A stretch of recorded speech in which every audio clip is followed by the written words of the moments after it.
सबको नमस्कार। दिल्ली में अभी तक 3515 केस कल रात तक हुए हैं, लगभग 3500।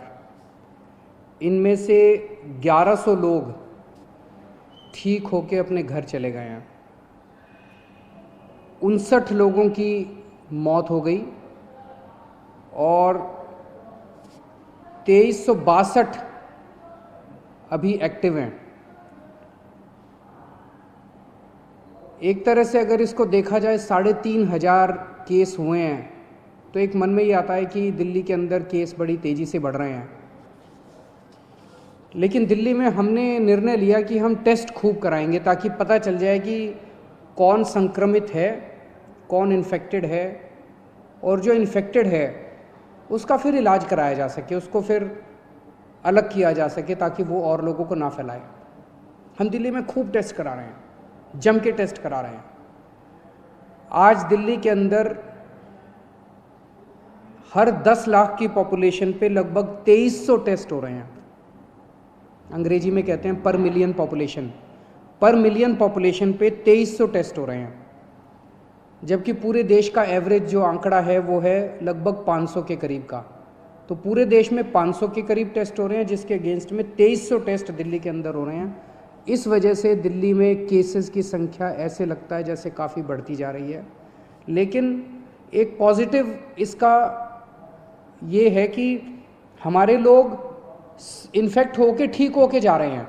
1100 लोग ठीक होके चले गए, और भी मैंने आज पता किया था अगले आने वाले चंद दिनों के अंदर और भी कई लोग अपने अपने घर ठीक होके जाने वाले हैं। दिल्ली के अंदर जितने लोग इन्फेक्टेड मिले 3500, उनमें मरने वालों की भी संख्या 59 है, जो अन्य देश और अन्य राज्यों के मुकाबले में अगर रेशो देखा जाए तो वो भी लगभग कम है। लेकिन फिर भी अपने को इसको और कम करना है, हम पूरी कोशिश कर रहे हैं। और पूरी दिल्ली के अंदर खूब सारे कंटेनमेंट जोन्स बनाए हैं। कंटेनमेंट जोन्स, अब कई कंटेनमेंट जोन्स हैं जो ठीक होके खुलते भी जा रहे हैं और सारी मशीनरी लगी हुई है, सब लोग लगे हुए हैं। तो एक तरफ अपने को कोरोना को फैलने से रोकना है और दूसरी तरफ कोशिश करनी है कि अगर किसी को हो भी जाए तो वो ठीक होकर अपने घर चला जाए। मौत नहीं होनी चाहिए किसी भी हालत में। एक अच्छी खबर ये है कि एलएनजेपी अस्पताल के अंदर हमें केंद्र सरकार से परमिशन मिली थी प्लाज्मा थेरेपी को ट्रायल करने के लिए। उसके हमने कुछ चंद मरीजों को प्लाज्मा थेरेपी दी। उनमें पहला मरीज कल ठीक होके अपने घर चला गया है प्लाज्मा थेरेपी की वजह से, जो कि सीरियस था, काफ़ी सीरियस था, आईसीयू में था, लेकिन कल वो ठीक होके अपने घर चले गए हैं।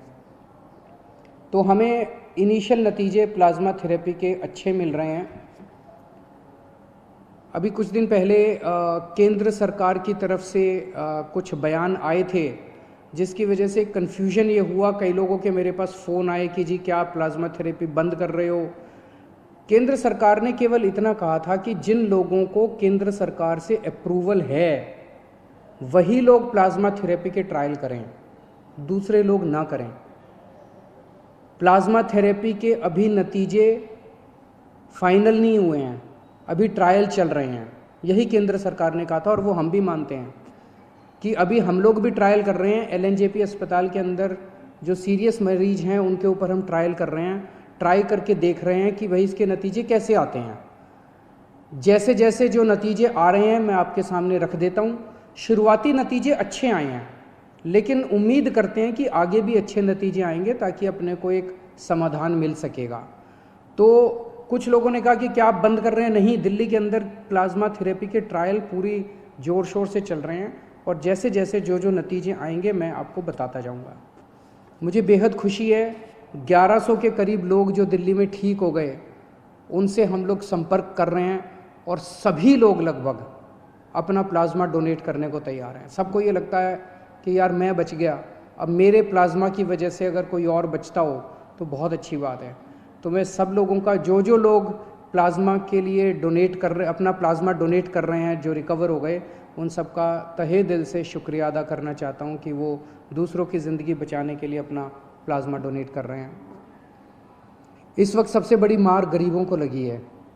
रोज़ कमाने खाने वालों को बहुत बुरी मार लगी है, उनके घर में तो खाने पीने के लाले पड़ गए हैं।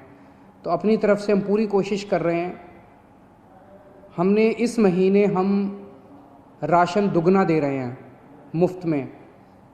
हर महीने नॉर्मली 5-5 किलो राशन दिया जाता था। पिछले हफ्ते हमने 1.5 गुना दिया था, 7.5 किलो राशन प्रति व्यक्ति दिया था।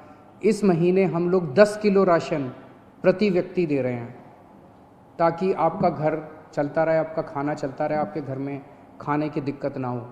और राशन के साथ साथ कई लोगों का ये आया था जी केवल राशन से काम नहीं चलता, तो हम एक किट दे रहे हैं जिसमें आपकी रोज़मर्रा की ज़रूरतें की 6-7 चीज़ें हैं। साबुन है, तेल है, इस तरह की नमक है, इस तरह की 6-7 चीज़ें आपको बना के एक किट में दे रहे हैं ताकि आपकी रोज़मर्रा की ज़िंदगी चलती रहे।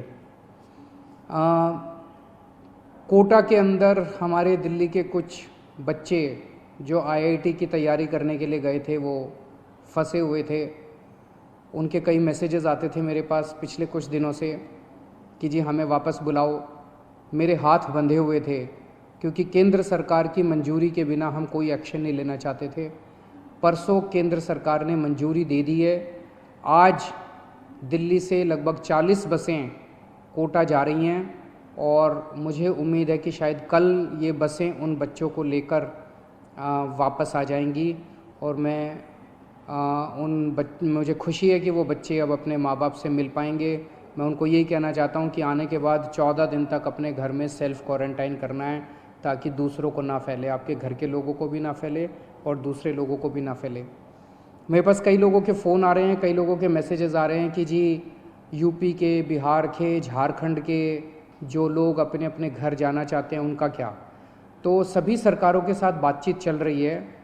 जैसे आज मैंने आपको कोटा के बारे में बताया, अन्य सरकारों के साथ भी बातचीत के जो नतीजे निकलेंगे हम आपको ज़रूर बताएंगे। जो भी बात फाइनल प्लानिंग होगी हम आपको ज़रूर बताएंगे। तब तक अपने अपने घर में रहिएगा, घर से बाहर मत निकलिएगा, लॉकडाउन का पालन करिएगा ताकि हम कोरोना को हरा सकें। और जल्दबाजी, बेचैनी मत करिए, इस वक्त संयम रखना बहुत ज़रूरी है। जिस राज्य के साथ जो भी फाइनल होगा मैं आपके सामने आके आपको बताऊंगा। और जितने आम आदमी पार्टी के वॉलंटियर्स हैं उनसे मैं कहना चाहता हूँ, आम आदमी पार्टी कोई पार्टी नहीं है। आम आदमी पार्टी एक क्रांति है। आप सब लोग क्रांतिकारी हैं। आप तन मन धन देश के नाम समर्पित करके आम आदमी पार्टी में आए थे। यही मौका है अपनी देशभक्ति और अपने जज्बे को देश के लिए समर्पित करने का। आप बिल्कुल निडर होके इस वक्त जनता की सेवा कीजिए। एक तो ये करना है कि अपने इलाके के अंदर किसी को भूखे नहीं मरने देना। अपने इलाके के अंदर किसी को भी कोई भी किसी भी चीज़ की किसी को ज़रूरत है, आप आगे बढ़ के उसकी मदद कीजिए। ये पुण्य का काम भी है, ये देशभक्ति का काम भी है। और बिल्कुल निडर होके आप लोग काम कीजिए। अपनी भी सुरक्षा रखिए, सोशल डिस्टेंसिंग रखिए, अपनी भी सुरक्षा रखिए। लेकिन जो भी इस वक्त ज़रूरत में है, बहुत गरीब लोगों की मैं कहानियाँ सोशल मीडिया पे पढ़ता रहता हूँ, लोगों से सुनता रहता हूँ और बहुत दर्दनाक कई लोगों के दिक्कत हो रही है, उन सब की मदद करनी है। और अगर कुछ भी मेरी ज़रूरत पड़े, सरकार की ज़रूरत पड़े, हमें भी बताते रहिएगा। बहुत बहुत शुक्रिया।